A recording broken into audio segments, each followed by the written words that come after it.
আসসালামু আলাইকুম, কেমন আছেন সবাই?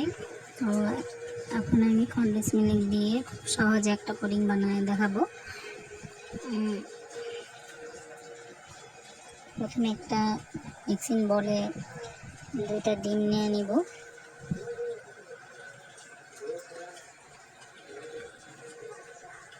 এখন 1 বাটি কনডেন্স মিল্ক দিয়ে দেব। ভ্যানিলা এসেন্স দিব আধা চামচ, আপনারা চাইলে নাও দিতে পারেন, সমস্যা নেই।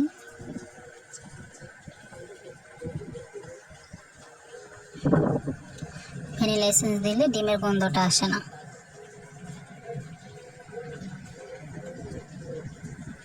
ভালো করে ফেটে নিতে হবে, ডিমটা খুব ভালো করে ফেটে নিতে হবে। এখন দিব 2 কাপ দুধ, জাল করে ঠান্ডা করা দুধ।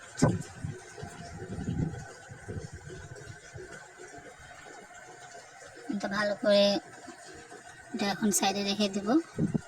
এখন 2 চামচ চিনি দিয়ে ক্যারামেল তৈরি করে নিব।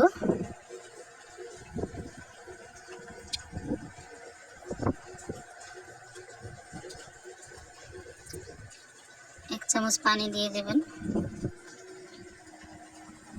তাহলে ক্যারামেলটা হতে সুবিধা হবে, ভালো হবে। এই তো যখন হালকা লাল হবে তখন উঠিয়ে ফেলবেন, ঠান্ডা হতে দেবেন। ঠান্ডা হয়ে গেলে আমরা দুধটা যে পুডিংয়ের যে ইয়াটা রেখেছিলাম ওটা দিয়ে দিব।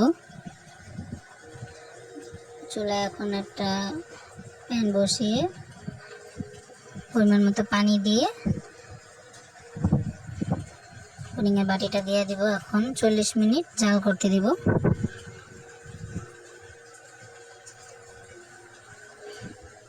40 মিনিট পর আমরা এখন একটা টুথপিক দিয়ে চেক করব দুধটা হয়েছে কিনা।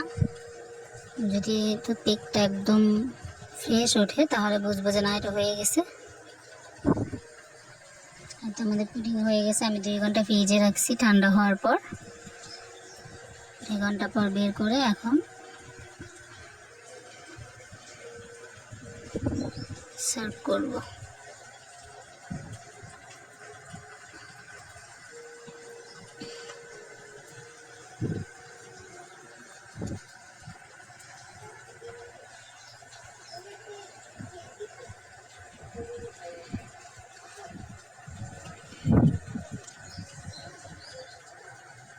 এটা দেখুন আমাদের পুডিংটা কত সুন্দর হয়েছে, অনেক সফট হয়েছে। এরকম বানিয়ে নেবেন বাসায়।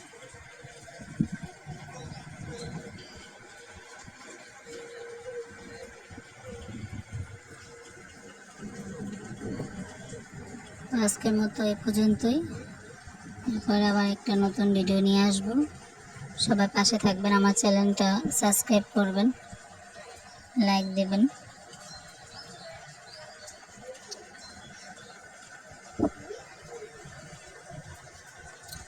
আল্লাহ হাফেজ।